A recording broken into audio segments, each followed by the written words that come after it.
Hello, everyone. I'm Christy Risk, Senior Editor at GenomeWeb, and I'll be your moderator for today. A note to our listeners, this webinar has been pre-recorded. The title of today's webinar is Rapid Testing of Solid Tumor Samples Using a Single Vial NGS Assay, and our sponsor is Pillar Biosciences. Our panelist today is Dr. Paul Waring, Honorary Professor at the University of Melbourne and Scientific Advisor for Pillar. Dr. Waring, please go ahead. So I'm going to give you an overview of the field of somatic mutation testing, and I'm going to give you two perspectives. One is what I think the field needs, and the second is how I believe Pillar best addresses these needs. So the focus of our talk is going to be making precision medicine accessible. And I'll be giving you the perspective from a pathologist who runs a diagnostic laboratory, and I want to go through the issues that we think about when we're thinking about choosing the right assays and platforms for the particular clinical needs that we're trying to address. So this is shaped by the cancer mutation landscape.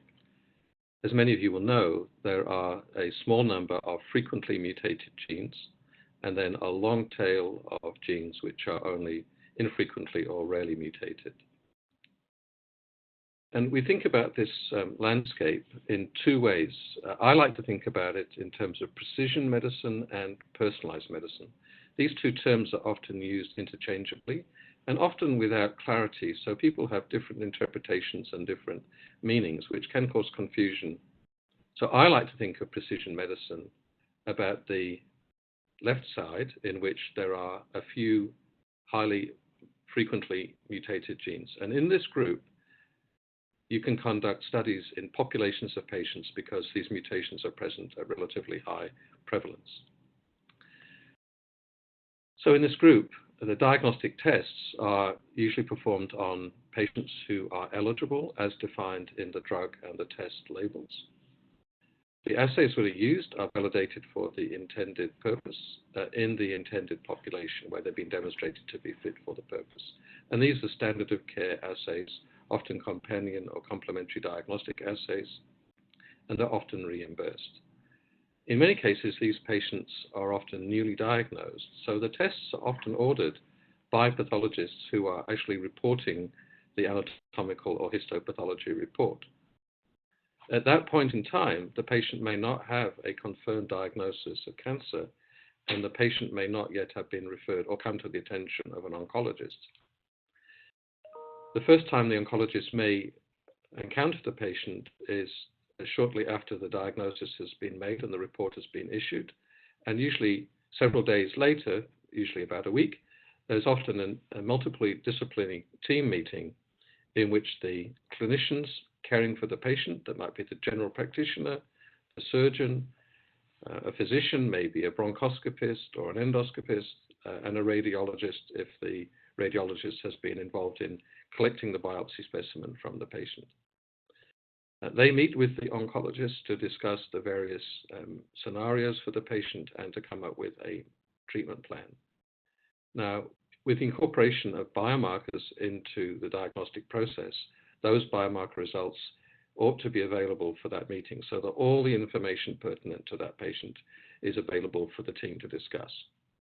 So that creates clinical urgency.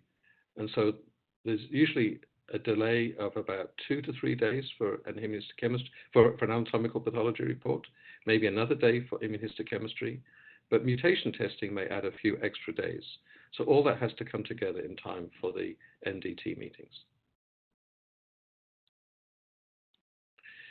Now, in the personalized medicine space, I like to think about this as the long tail. And here, these patients are often already under the care of an oncologist. They may have been treating them for a number of weeks, months, or even years, and the patient's disease has progressed through successive lines of treatment.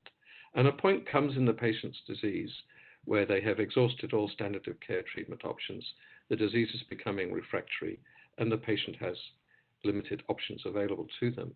At this point, the risk-benefit ratio is acceptable for exploratory investigative studies to be done to try and identify a therapeutic target which might offer the patient a new treatment option, perhaps an off-label treatment option or a new investigational agent, often being conducted as part of a clinical trial.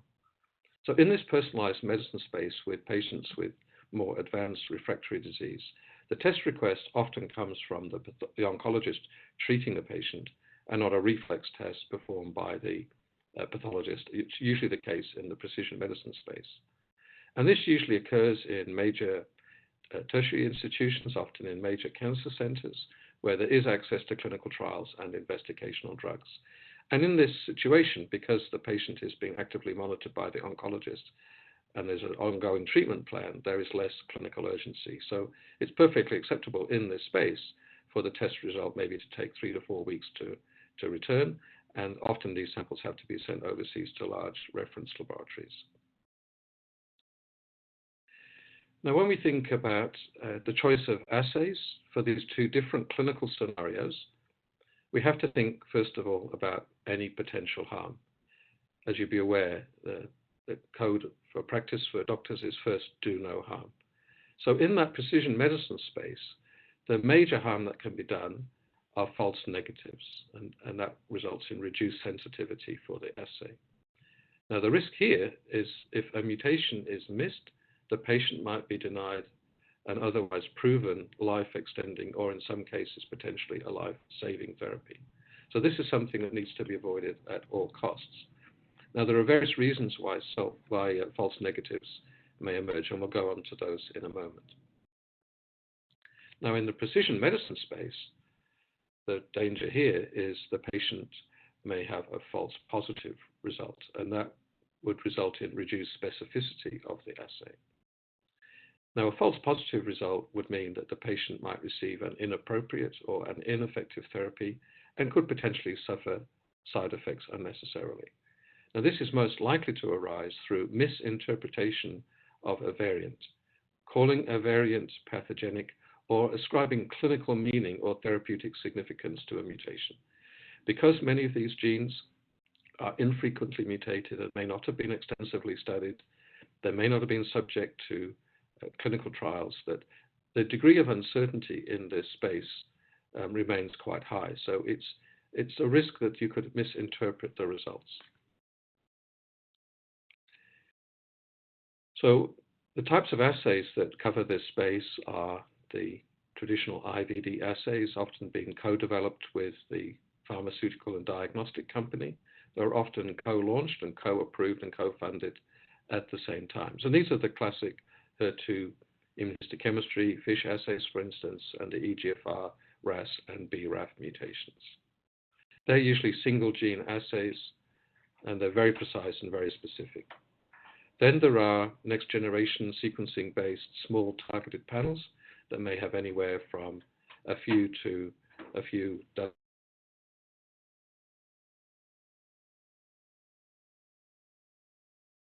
So these can tile different parts of the cancer mutation landscape. So what we're seeing today is laboratories using this next generation sequencing technology to amalgamate these single IVD assays into single panels. So a panel can be designed that may contain EGFR, RAS, and BRAF, for instance. And so these types of small panels, which are more economic and more information is gathered, are becoming increasingly used in clinical practice. They often cover all clinically relevant or actionable biomarkers relevant for common tumor types, but they may contain other genes of less or uncertain clinical significance. If genes which are responsible for inherited cancer syndromes are included in the panels, then you may uncover unsuspected germline mutations such as BRCA1 or BCR2. Now, because some of these small panels are often replacing the IVD assays, they need to work on all specimen types. The size of the specimen, the amount of DNA, the tumor content, and then different qualities of specimens. They need to be validated on the full range of specimen types which are likely to be encountered in clinical practice. And because these are being used in the precision medicine space, and we want to avoid false negatives, it's essential that we get the right result first time. And because they're replacing already reimbursed tests, and they will be funded accordingly, they need to be cost effective and not too expensive. And because, again, these are being used in the precision medicine space as replacements or surrogates for the IVD assays, we need to be able to have the results quickly so that they're ready for the NDT meeting. So we need a 1 to 2 day turnaround time, ideally. From a laboratory point of view, we have to balance between speed and cost, and that is something that we have to consider when we're thinking about batch sizing, as batch sizing obviously has a great effect on both the performance of the laboratory and the profitability of the assays that are being performed. So what we're finding is that a lot of these more complicated small and larger panels are being done in centers of excellence and in reference laboratories that have a large volume of work and where they have internal expertise, especially they have the bioinformatics support. And referring these samples away can reduce the turnaround time so that this information is not available for the NDT meetings.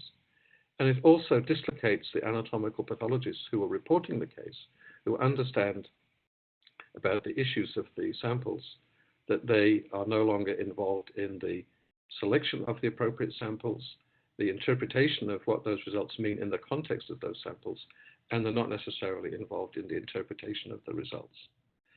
So my personal opinion is I would like to see more distributed molecular pathology where these assays are performed locally, either in or adjacent to the laboratories where the anatomical pathologists work, who are working in that multidisciplinary team setting where all that information can be gathered and focused on providing the most valuable result to the clinicians. So in order to enable distributed molecular pathology, and this is mainly in a community type setting where at least 70% of all cancer diagnoses and cancer patients are treated, we need technology that allows us to perform this in that setting. And so what we need are robust assays that will work on all sample types and quality. We need assays that have high sensitivity because we want to avoid the false negatives, particularly in those samples that may have a low tumor cell content. And we need a streamlined or automated workflow so that we have reliable results produced, hopefully within a day, at least 2 days. We need easy to design customizable assays so that we can design the panels that match our particular clinical needs and clinical practices. And because we're not bioinformaticians, we need push-button automated bioinformatic pipelines in order to call, classify, and annotate both the somatic mutations and also some of the unsuspected germline variants that might be evident from the assay.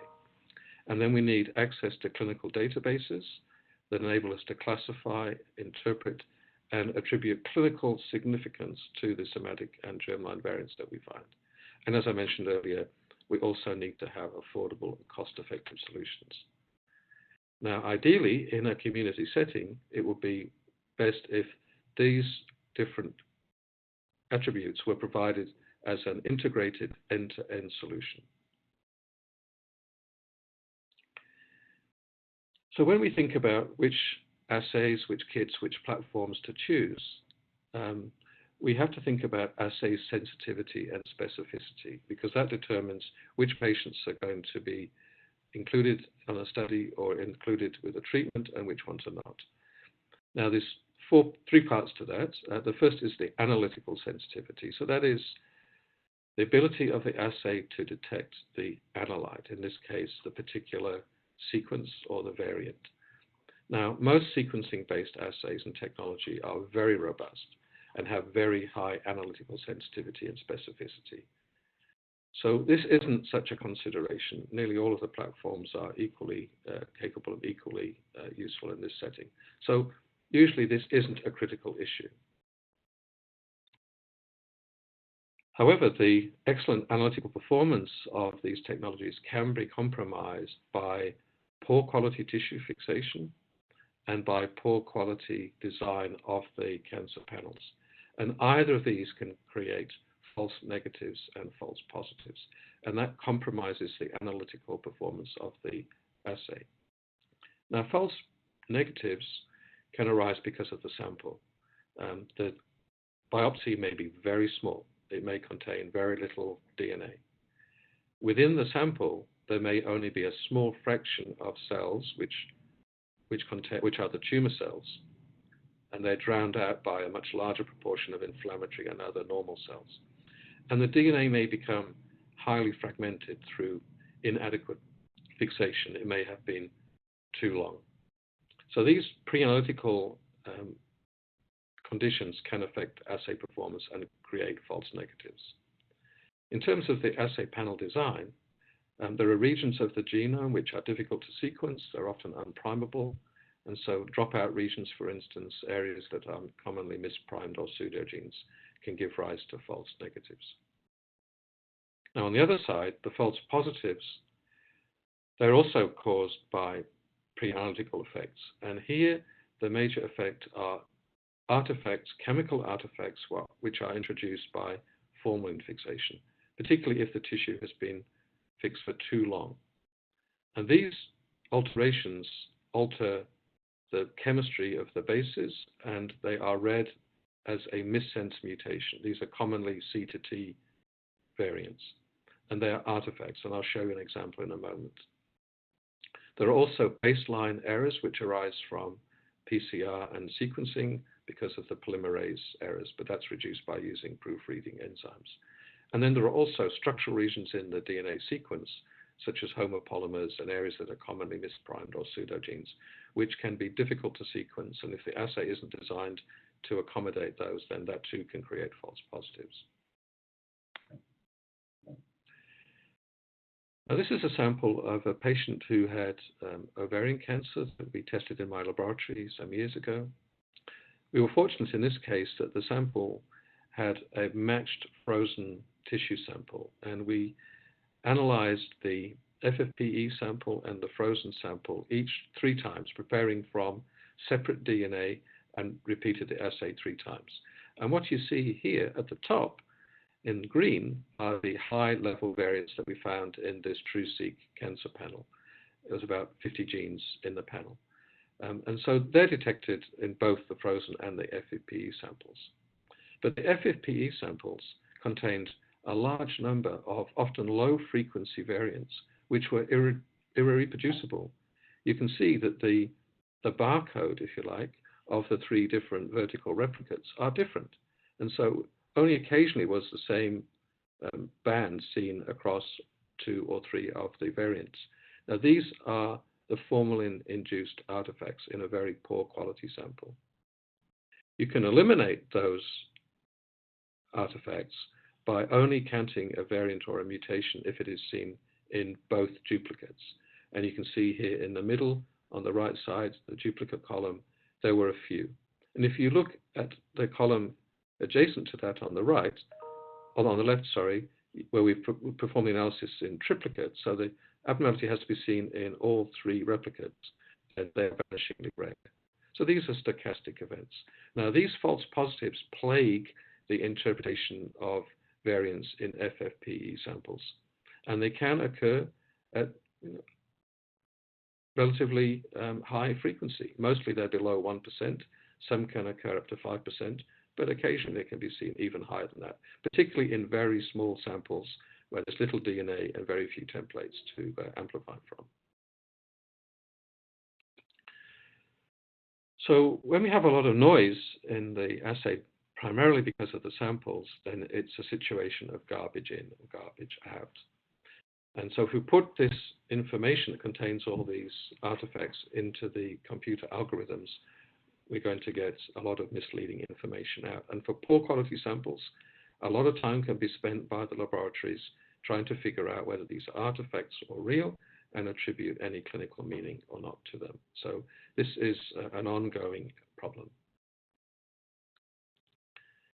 Now, when we think about clinical assay performance, clinical sensitivity and specificity, what we're thinking about here is the ability of the already analytically proven assay that has the high performance and sensitivity specificity that we need, but the ability of that assay to link that analyte to a clinical outcome. So this is clinical sensitivity and specificity.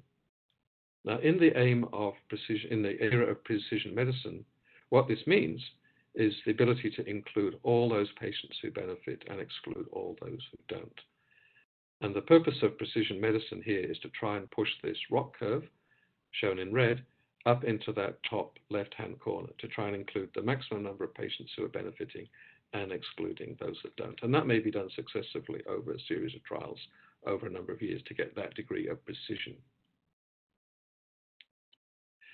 Now, the clinical validity can be compromised because the drugs do not always work in every biomarker positive patient. So, for instance, with cetuximab, it may only work in perhaps 20-25% of patients who are KRAS wild type. So there are other factors obviously at play in determining efficacy of these drugs. So the assay will always be compromised by the fact that these are complex diseases and that we're only targeting one pathway. But this clinical validity is compromised by poor quality samples.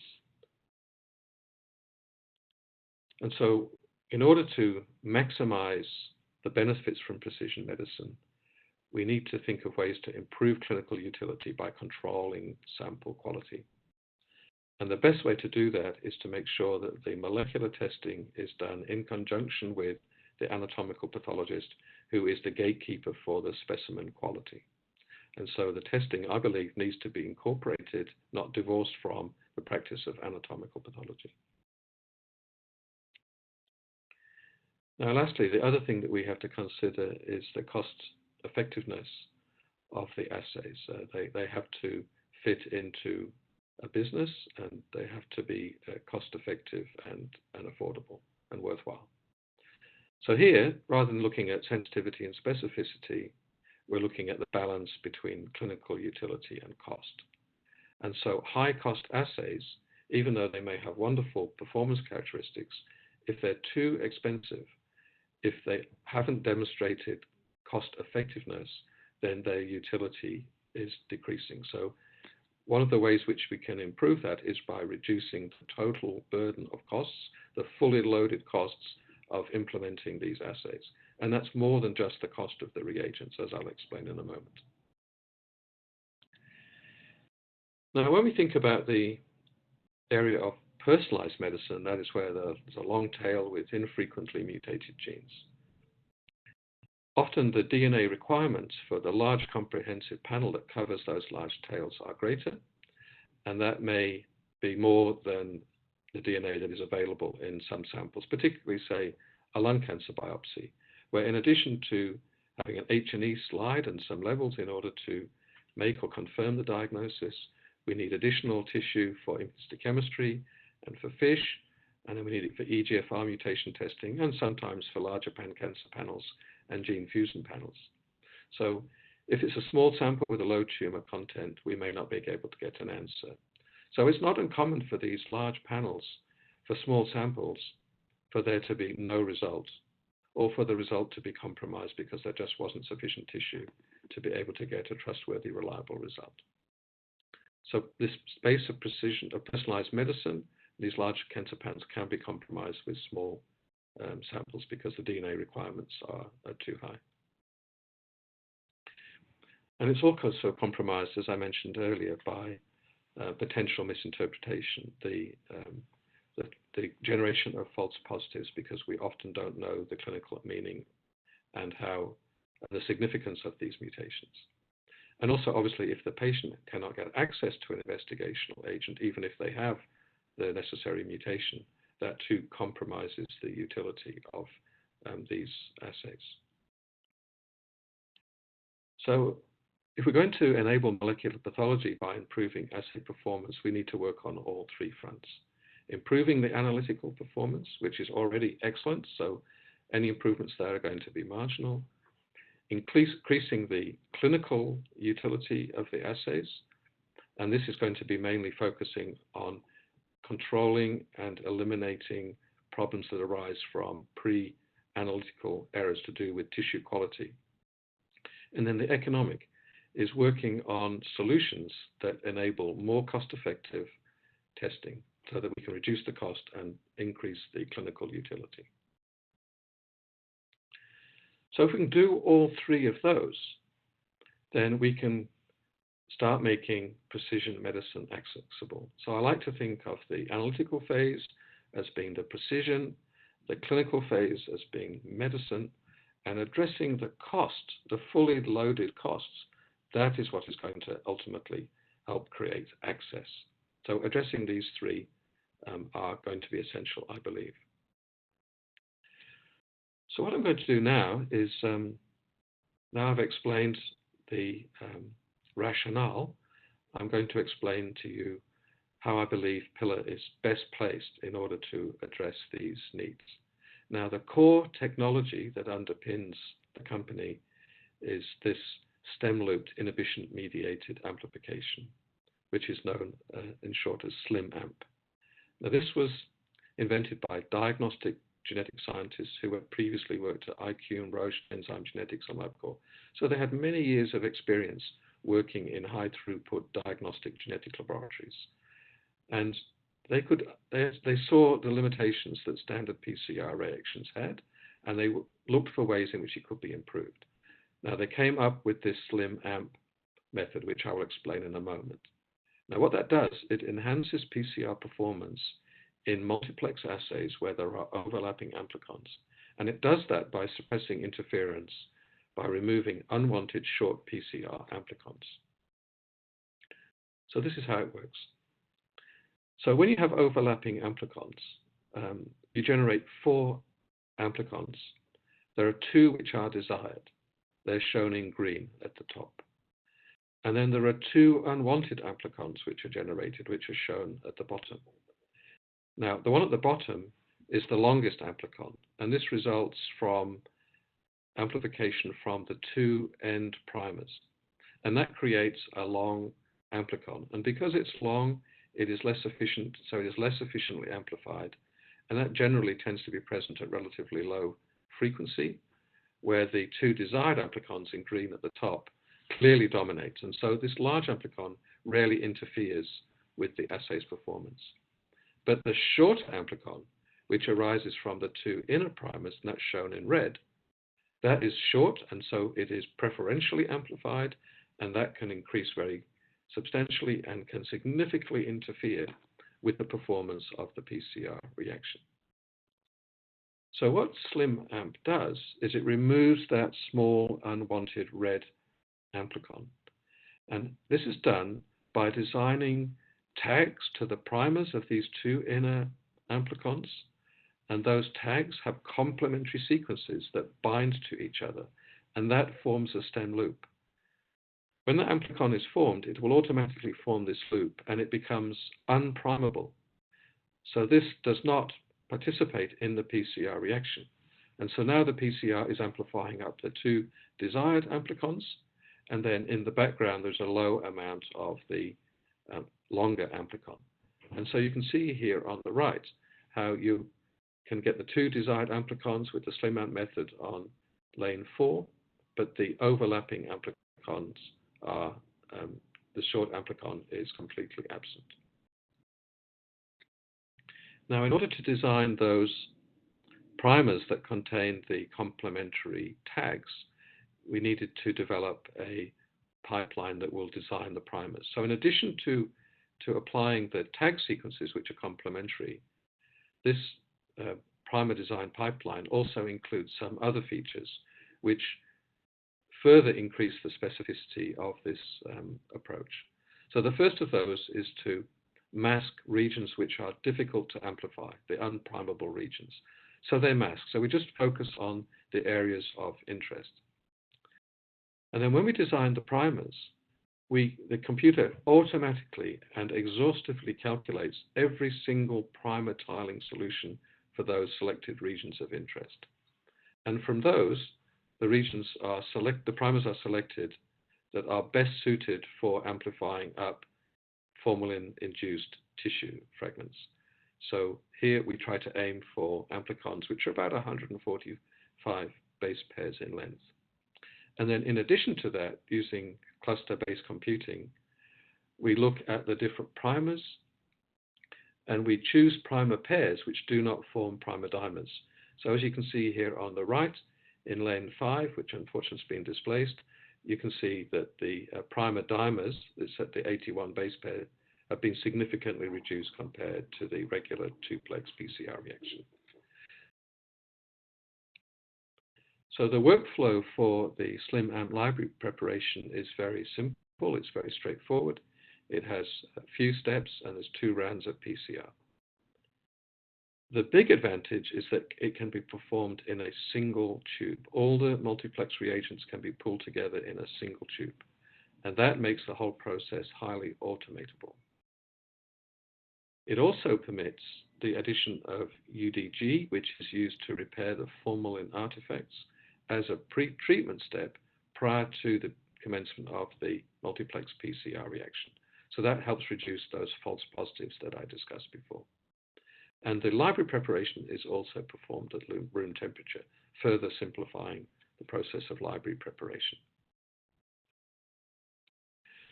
The company has also developed a bioinformatic pipeline, which it calls Pivot. This is designed to remove those low-level sequencing errors that arise from the PCR and sequencing reactions. And it also establishes cutoffs, which can be adjusted according to the sample type, or according to the specimens, to enable variant calling down to 1% very accurately and very reproducibly in FFPE tissue samples. I'll just show you that here. So what we're seeing here are a number of different target regions along the horizontal axis, and then the error rate on the vertical axis.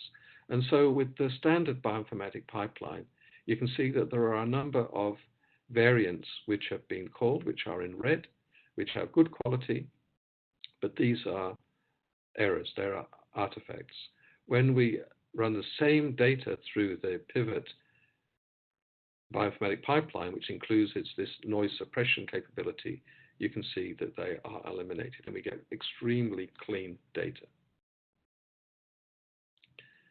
That's shown very nicely here in this graph, in which the 5 different areas represent a different mutation. So there's an EGFR T790M mutation here on the right, which has a 1% allele frequency, and then, on the left, and then on the right, there's a PIK3CA E45K mutation, which is at 9% frequency. Now, the 3 vertical bars on the right of the expected frequency contain DNA of different sample qualities. The reference sample is in dark green, and samples which have been moderately compromised or severely compromised are shown in medium and light green, respectively. And so what this shows is that across these different mutation types, that we are getting very accurate and very precise and repeatable results, very close to the limit of detection, which is around about 1 to 2%. And that is largely irrespective of the sample quality. You can see that even with the severe and moderately damaged tissue fragments, that we're getting virtually the same results as we do with the reference sequence and the expected sequence. So we're getting great precision and accuracy, and it's highly repeatable at this very low level of very low level of detection. So the net result of this is that with all these steps that Pillar have, including the primer design, the removal of the primer dimers, the SLIM amplification, removing those short interfering amplicons, and then the error suppression algorithms built into the pipeline, is we reduce a considerable amount of this background noise. So this reduces the garbage in, garbage out. And the results that we get are very clean and very reproducible. And that improvement significantly improves the performance of the assay and the ability to detect these variants and mutations. Now, that increased quality of the output also translates into ability to more accurately detect and quantitate gene copy number. So you can see here that we can detect low copy number gene amplifications and gene deletions here using this method, which has been a challenge in this space. But I think this improved performance through the pipeline and the SLIM-AMP technology will enable us to detect low copy number amplification and deletions quite readily in paraffin-embedded tissue sections. So when we think about these three different innovations, the primer design pathway, which we call AMP-PD, slim AMP, which is where we remove the short interfering amplicons, and then the pivot pipeline, which contains the noise suppression algorithms. These three together create an end-to-end solution for molecular pathology. And so what we result in are reduced unwanted amplicons and primer pairs and better coverage of the regions of interest. We have enhanced multiplexing capability up to at least 1,200 amplicons. There is a lower requirement for DNA because we're usually combining what would normally be two tubes into one. We're already halving the amount of input DNA, but the further precision allows us to increase the sensitivity even further. So we get very reliable results even with 2.5 nanograms of DNA. We get enhanced analytical sensitivity in most samples at 1%. We can reduce, as I said, the false positives from the formalin-induced artifacts by including the UDG prior to the PCR reaction.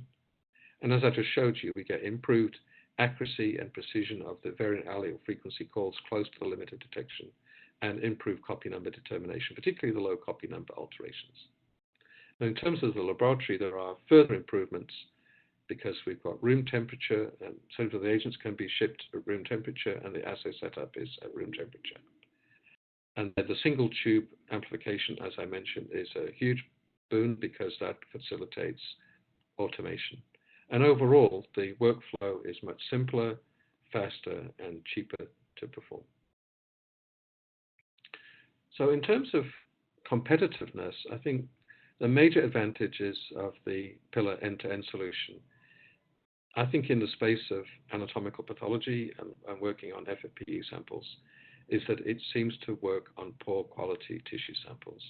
We have anecdotal evidence from several of our clients who have struggled to get results from some of the more difficult samples, and they have been surprised and occasionally amazed that we've been able to get very good quality results from these very poor quality samples. So as I said earlier, this is reducing the garbage in and garbage out phenomenon. I think that automation is going to be particularly advantageous when we think about introducing this into high throughput laboratories, and also when we're trying to make molecular pathology mainstream in anatomical pathologies, to be able to put it into instruments to enable that to be done automatically. The improvements in the workflow result in short turnaround times, so it's possible to do the whole process from DNA extraction to obtaining a result in 8 hours. There are lower costs because the workflow is simpler and more streamlined, fewer reagents. There are workflow efficiencies which result in labor savings. The fact that we can customize panels and make them suitable to our clinical needs and not be locked into standard panels which are commercially available that may not be adapted to our needs is an advantage. And all of these allow us to perform more assays on a sequencing chip, so we can make more efficient use of the sequencing space that we have. The cleaning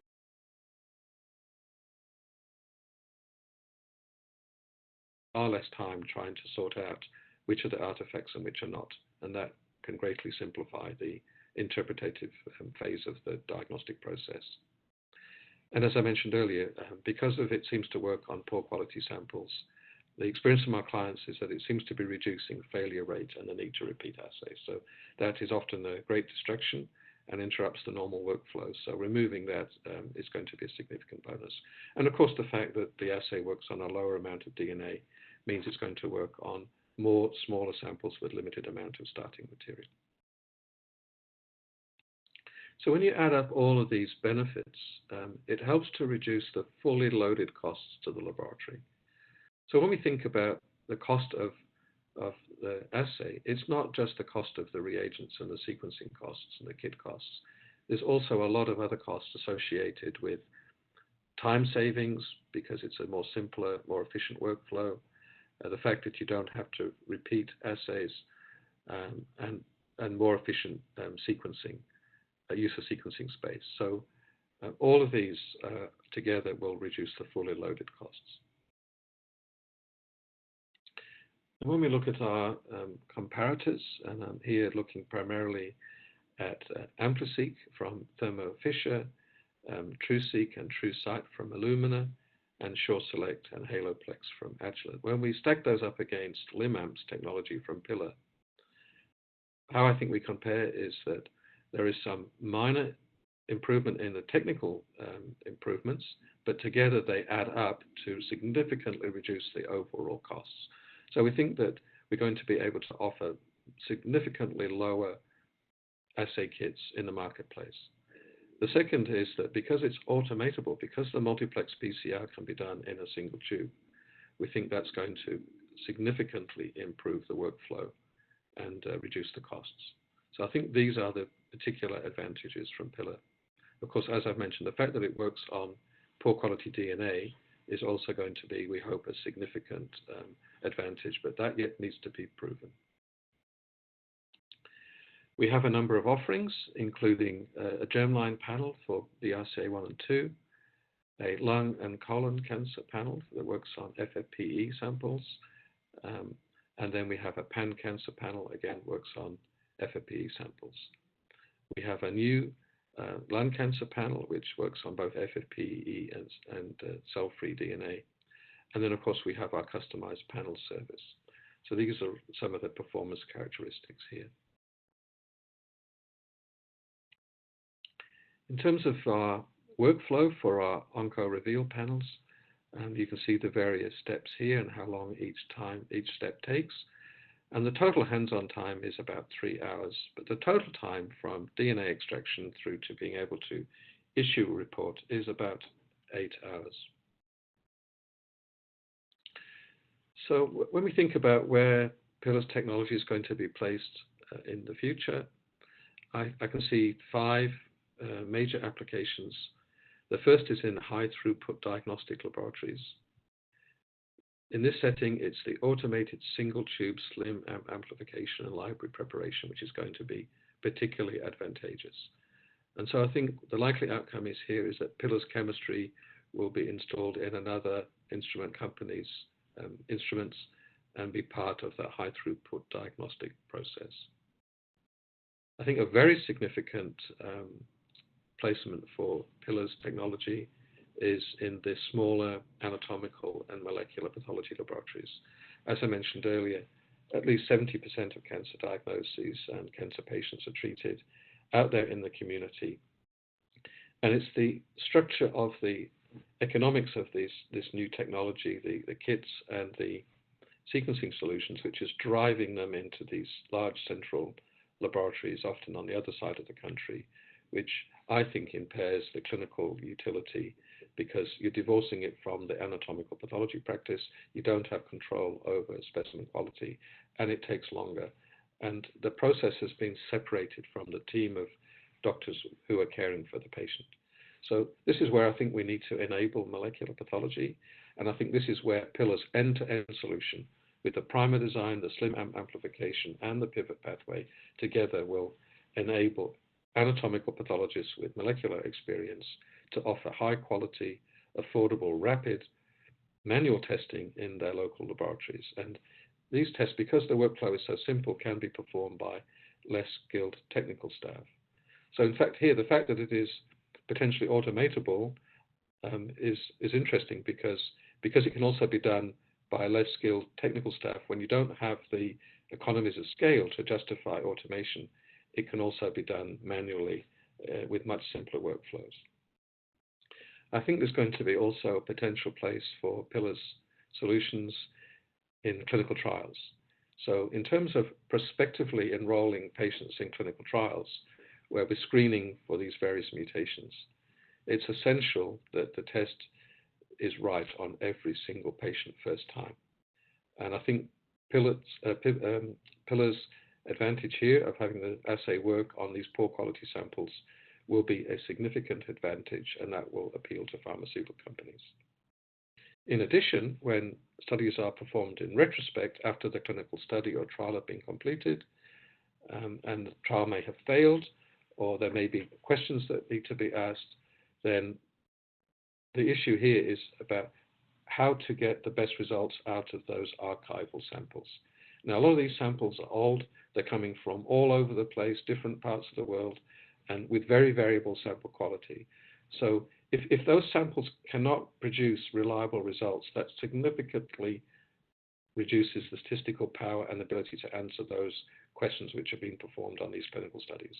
So the ability to get the right result from these archival samples on every patient should, I believe, contribute to an improvement in statistical power.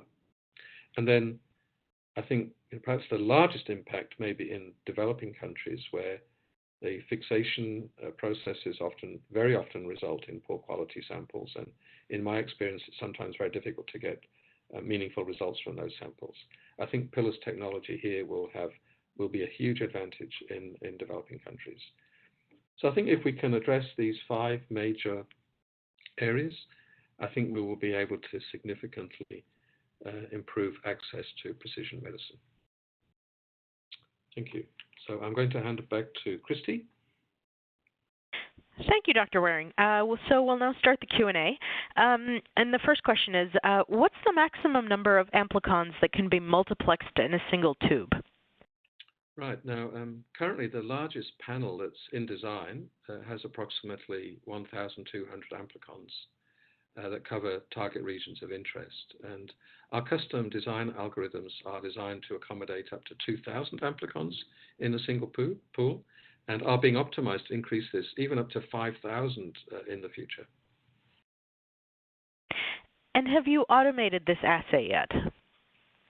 So as I mentioned, our protocol is very easily automated with only a few plate setup steps and 2 PCR protocols. We're currently in the process of having these standardized scripts for some of the common laboratory automation platforms being written by our staff, and so that we'll be able to approach companies to do the automation for us in the future. Does Pillar have any distributors in Asia? Oh, yes. So we have a Chinese subsidiary in Shanghai, which is called Shenggu Biotech. And we've also recently announced a formation of a joint venture with a company in Hong Kong, where we have both a diagnostic laboratory and a research and development laboratory. And that's for distribution in Hong Kong, South Korea, and other Asian countries. How long are the UIDs? So these are used in our cell-free DNA lung panel to increase sensitivity in the liquid biopsy samples. And these are currently about 8 nucleotides in length, but can be up to 12 for more complex custom panel designs. Have you done any concordance work between ctDNA and FFPE samples? Yes, we've currently got concordance data available for all panels and sample types which demonstrate the sensitivity and accuracy of our assays, and we have that too for comparing ctDNA and FFPE samples. And do you have any plans for regulatory submissions? Yes, we're currently in an FDA regulatory agreement for IVD status for our targeted panels for use on the MiSeq DX. And we have a number of different programs in place for FDA submission. And does the bioinformatic pipeline perform primary, secondary, or tertiary analysis? Right, so our pivot analysis tool is designed to perform realignments for both primary and secondary analysis, and to produce a comprehensive report, including the VCF variant files, for customers to take to their own preferred tertiary or interpretation methods. And what would you recommend to a new lab with limited resources for the interpretation of variants and classifying them into AMP tiers? Is there any specific solution that you would recommend, and why? So the one that I've found particularly useful in my diagnostic practice has been OncoKB, and that can be accessed online by oncokb.org. And this lists the variants according to the AMP tiers for somatic mutations. So level 1, which is the FDA-approved tier, level 2, which is the standard of care tier, level 3, which is the clinical evidence tier, and then tier 4 for biological evidence. And they also have tiers for resistance mutations for standard of care and clinical evidence. And so all that information is available online and is a tremendous resource for laboratories that wish to interpret the results from these NGS panels, particularly in the precision medicine space and increasingly, of course, in the personalized medicine space. Great, thank you very much, and that's all the time we have for today. We'd like to thank Paul Waring and our sponsor, Pillar Biosciences. If you missed any part of this webinar or wish to listen to it again, a link to an archived version will be emailed to all attendees. Thank you for joining us for this Genome webinar.